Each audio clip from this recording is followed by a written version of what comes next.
so I figured giving her a name wouldn't be the end of the world. I sighed and lifted my second slice of pizza from the box as I answered in a defeated mumble, "Bella." And then, because I was hopelessly uncontrollable when it came to this topic, I automatically added without thought, "Her name is actually Isabella, but she prefers Bella." It didn't make any difference, but I'd gone so long without even speaking her name. And I hadn't seen Red Bella since the 4th of July. It was like a starving man's inability to stop speaking of his favorite food.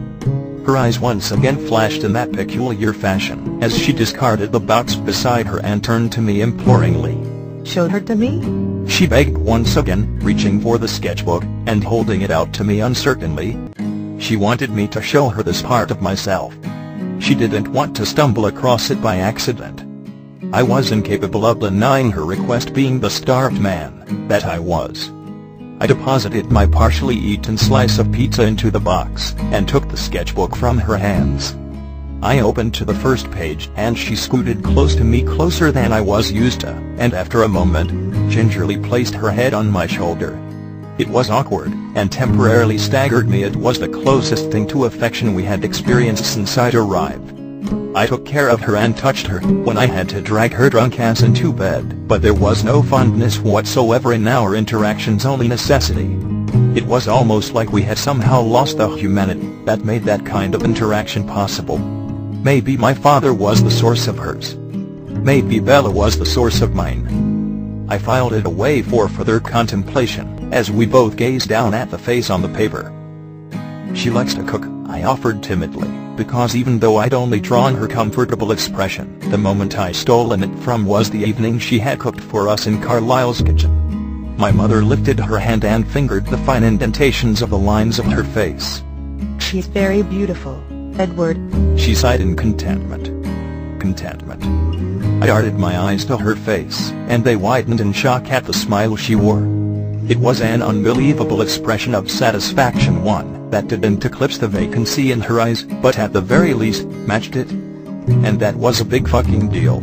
"Tell me about her," she whispered, glancing up to meet my gaze briefly, before once again fixing her attention to the page.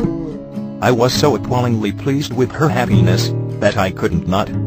"She's shy sometimes, and she hates dressing up," I offered, turning the page to another drawing, this one only half completed. My mother repeated the motion of tracing the lines as I continued. "Some people think she's stubborn, but they're wrong. She's just determined. She's a survivor." I grinned at the firm expression I had illustrated. My mother smiled again, sparing me another brief glance. "Like you?" she added, and I scoffed. I turned the page once more, but my breath hitched, and I swiftly turned the page again, almost ripping it in my haste to hide the image. That drawing was a little too much of Bella for anyone to see. My mother hissed her disapproval, while I cleared my throat, distracting her with an image of Bella in the gazebo. We spent almost 2 hours on the sofa as I showed her my girl. Her grin didn't waver as I relayed all of Bella's qualities and personality, and gradually, it transformed into stories of the scenes I chose to illustrate: her in the bookstore on our first date, her scowl at Alice the day she borrowed her lucky spatula and returned it broken without explanation, and even the afternoon in the semi-meadow. Every time I turned the page, I'd take a cautious peek to ensure its speechiness, and my mother would give me another disapproving look for drawing a girl wrapped up in my bed sheets. But eventually she wanted to know things about Bella that the drawings couldn't show: why she couldn't touch other guys, why she had that scar there, and why she slept in my bed. It was revealing far too much about Bella's past and mine to explaining all of these things. But I kept doing it. I couldn't fucking explain why I couldn't keep my goddamn mouth shut, but I just kept going and going.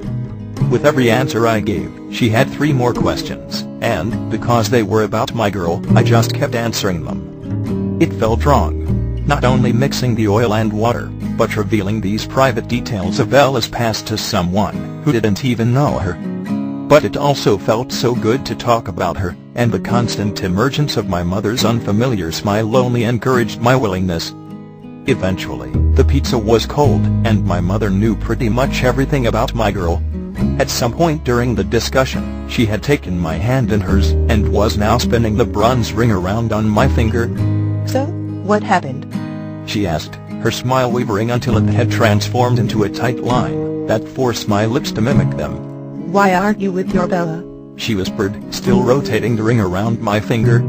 I frowned down at the ring and briefly contemplated the concoction of a lie, before I thought better of it. She's still in Forks, I shrugged evasively, not saying in so many words what we both probably already knew to be true. I wasn't with my girl because I was with my mother.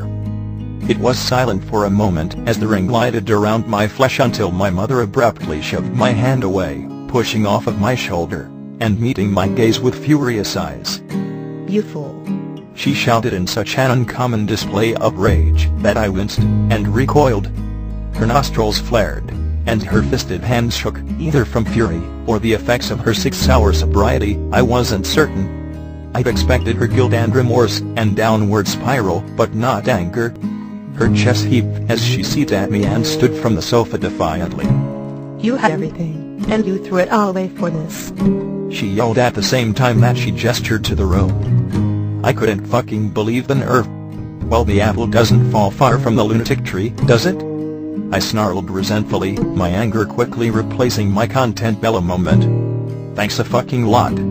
She paused, and began pacing the room with a loud and frustrated roar. I was stunned.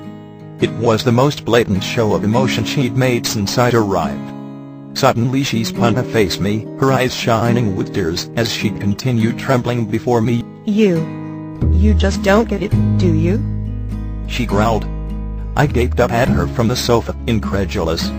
As a matter of fact, no, I don't. Everything you do is fairly fucking unbelievable, I spat in frustration. She shook her head vehemently, all of her hair flying around her face in a wild halo of darkness. How I choose to live is weak and selfish, Edward, but not unbelievable in the least.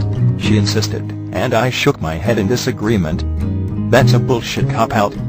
If you love me, you'd want to get better, I deferred venomously, my own nostrils beginning flare from the sheer ridiculousness of her argument before I added, you'd let me help you. She dropped her head, still shaking it as her hair veiled her expression. She was quiet for a moment, bringing her trembling hands to her face and cupping her cheeks, before she spoke in a pained whisper. I love you more than anything in the world, which is why I need you to understand that you can't help me. She lifted her face, and the vacant oblivion of her eyes was piercing. I sighed, and dragged a palm over my face, while continuing with an unfamiliar anxiety, but I can. I know it's impossible for you to quit cold turkey, but there are places, hospitals, and clinics that specialize. Her humorless chuckle interrupted my explanation, and angered me further. I spent so much time looking around the city for something suitable, and now she was fucking laughing at me. She met my gaze with a calculating expression, pursing her lips, and remaining otherwise motionless. Just as I was considering continuing, she sighed agonizingly. Tell me, Edward? She began, walking to the sofa and taking a position at my side. She took my hand again, uncurling the fist I'd made, and I restrained the urge to snatch it back, as she once again began spinning the ring, continuing in a gentle whisper. What would you do if you got the call right this second that your Bella was dead? I really did snatch back my hand angrily at that, pushing off the sofa and glaring at her. It's not the same, and don't you ever, I faltered, as a deep ache penetrated my chest, suffocating any words or breaths. I'd fucking die. If anything happened to my girl, it just wasn't even comprehensible. I wanted to